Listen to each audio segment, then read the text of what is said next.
Qual é o valor da educação para ti? Para SIWITA Ali Shah, originário do Afeganistão, é algo fundamental. Com vocês, a nossa primeira speaker internacional, diretamente dos Estados Unidos. Life was never meant to be easy. Being a refugee, being a daughter, and being a sister has taught me so many things. I was born in Afghanistan, raised in Pakistan, and now suddenly building a life in America. At a very young age, I learned how to communicate without knowing any language. I was 6 months old when me and my family moved from Afghanistan to Pakistan just to have a better life. Growing up was a bit hard, but since I made a couple friends, they made it much easier for me. Quetta. It is the largest city of Balochistan, and Balochistan is a province of Pakistan. It has been a poor city for many years now. Majority of the people would go early in the morning and come back at night, and they would live on their everyday income. My life was similar to them. I would wait nights for my brother to come home and see how much he earned. I was 7 years old when I started going to school, my first ever school. I was so excited, I was nervous, and there were nights where I couldn't go to bed because I would always think about the school and about the books that I had to read. Finally, it was the day, my first day of school. My eyes were red like blood because I didn't get enough sleep.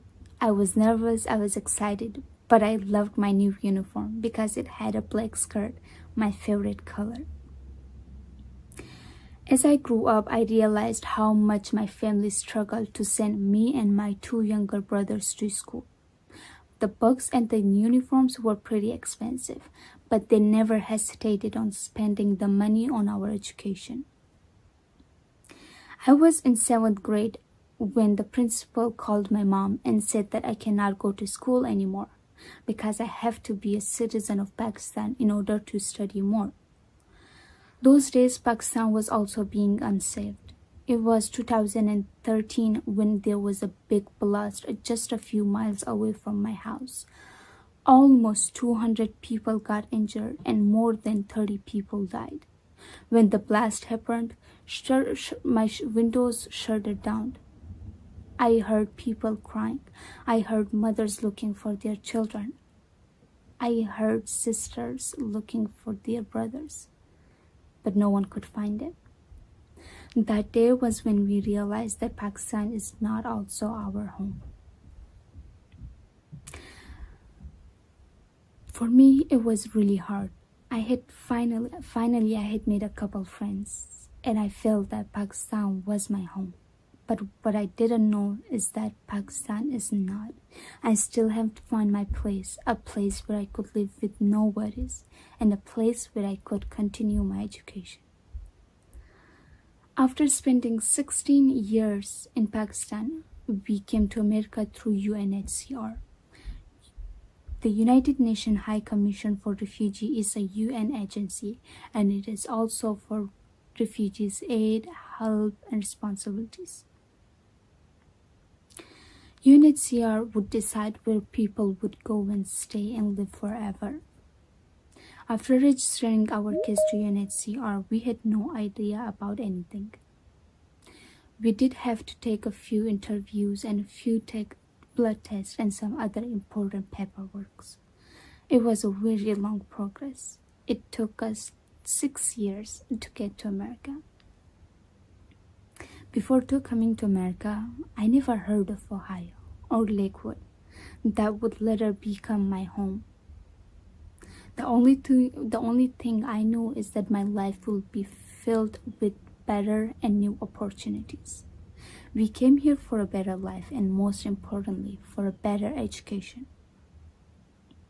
My first few years were very hard. I was afraid of going out and speaking in English with other people. But after going to Thomas Jefferson International Newcomers Academy School at Cleveland, and after meeting those nice teachers, they made me realize that there's nothing impossible. They made me realize that English is just a language, and since I had learned many other languages before, English should be much easier for me. After going to Thomas Jefferson for 1 year, they transferred me to Lakewood High School. After coming to Lakewood High School, I had many other challenges. All of my classmates were people who were born in America. And deep inside, I would say that, how am I going to compete them? How am I better than them? Am I? We had a test in one of our class, and I had the lowest score in my class. I cried that day a lot, and I decided to stay after school every day to study more and to work on my English more.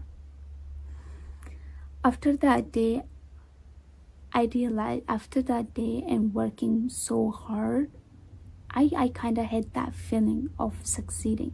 My English was getting better and better and better. We had another test a few days after that, and I got the highest score. That day was the day when I realized that nothing is impossible. You just have to push yourself. That day I also realized that everyone's life is filled with challenges. Failure is just a part of everyone's life, but it is on you. Do you want to be with that same failure in your entire life, or do you want to face new challenges, new failures every single day? I chose to face new challenges every day. I challenged it. I was challenging when I was in Pakistan, but I just never realized that I'm learning so many things by those failures.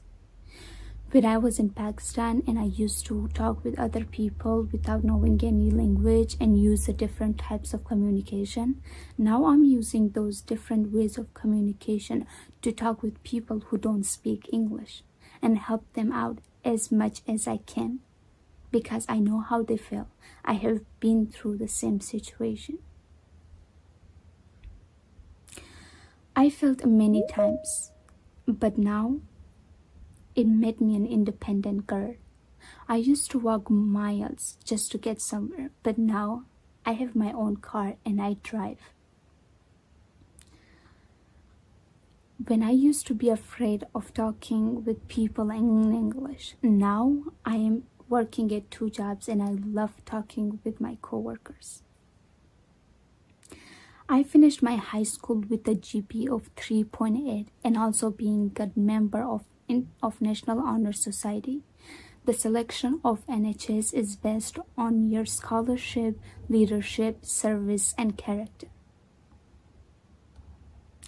And now my family is achieving many things too. My brother is working very hard to start a truck company with his friend. My mom is working in a manufacturing tailor company. My sister is working at Amazon as a learning ambassador and also being a accounting student. I am working 2 jobs at Amazon and at Chipotle, and I'm also going to school for criminology. After achieving so many things and so many goals of my life, I still have many in future. My schedule is really busy now, and sometimes I get behind on my school works, and to fix that, I'm working on how to manage my time wisely. After going through everything I did, from my town in Afghanistan, from town to going to Afghanistan till coming to America, I realized that being vulnerable is what makes you feel. It is just a part of your life, but it is what also makes you succeed. In all those years, I realized that that's who I am. My life is full of obstacles and new challenges, and I love to face them. I love to working hard. I love to fix my one mistake, and it is all possible by working hard and never giving up.